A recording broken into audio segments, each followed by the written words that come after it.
कि बाहरी लोग वोटिंग नहीं करेंगे। तो अस्थाई नागरिक हैं, उसको कोई डॉक्यूमेंट्स की ज़रूरत नहीं है। इन किन प्रकार बांग्लादेशी आके बिहार में घुस गए हैं और वो अब तुष्टीकरण की राजनीति में कांग्रेस राजद पोषित करना चाहते हैं। देश में प्रवेश किए हैं और बिहार को कलंकित भी किए हैं। देखिए, ये लोग पूरी तरह से घबराए हुए हैं। इलेक्शन कमीशन ने तो सबसे फॉर्म भरवाया है और कह रहा है जो अस्थाई नागरिक हैं उसको कोई डॉक्यूमेंट्स की ज़रूरत नहीं है। एक बेस भी तैयार किया है। ये लोग तमाशा वो बना रहे हैं जिनके दाल में काला है, जो उसके बाद इन किन प्रकार बांग्लादेशी आके बिहार में घुस गए हैं और वो अब तुष्टीकरण की राजनीति में कांग्रेस राजद पोषित करना चाहते हैं। अरे, इलेक्शन कमीशन ने कहाँ कहा कि जो भारतीय नागरिक है उसको 2003 के पहले का कोई ज़रूरत है? तो कोई 2003 के पहले का 70-80% तो लोग पुराने हैं, उसकी ज़रूरत कहाँ पर रही है?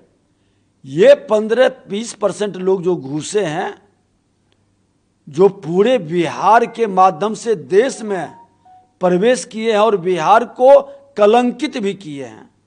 बिहार के अंदर अराजकता का वातावरण भी बनाए हैं।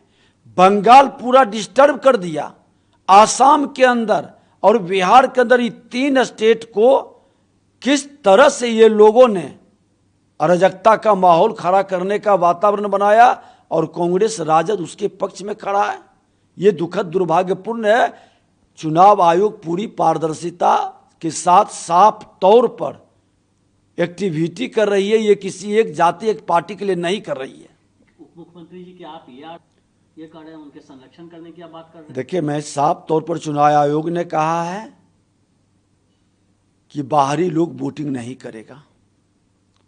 इसमें आपत्ति किसको होगा? जो देश के नागरिक हैं, जो राष्ट्रवाद के समर्थक हैं, वो तो कहेगा हाँ बाहरी लोग वोटिंग नहीं करेगा। और चुनाव आयोग इसको सर्वे के माध्यम से, जागरूकता के माध्यम से सुनिश्चित करना चाहता है। क्या ये सच नहीं है कि 100% वोटिंग में आपका वोटिंग होता है 35%, 42%, 50 से 55% तक जाते जाते वोटिंग रुक क्यों जाता है? कहाँ है लोग? अगर जो चुनाव आयोग खोज रहा है कि शेष लोग कहाँ है, वोटिंग मेरा परसेंटेज क्यों नहीं बढ़ रहा, कितना दुखद दुर्भाग्यपूर्ण है। चुनाव आयोग को तो धन्यवाद देना चाहिए, सबको शाबाशी देनी चाहिए। वो 100% वोटिंग सुनिश्चित करने के लिए पारदर्शिता के साथ और जनून वोटिंग कराने के लिए वो प्रयास कर रहा है। तो परेशानी इन लोगों को हो रहा है जो लोग पूरी तरह से बुत से जिन निकालने का सोच रखते थे। अब उनका जिन खत्म हो जाएगा। चुनाव आयोग जो मैकेनिज्म अपना रही है, उस मैकेनिज्म में जनून वोटर ही वोट डालेगा। प्रभातखबर.com, विश्वास वही, रफ्तार नहीं।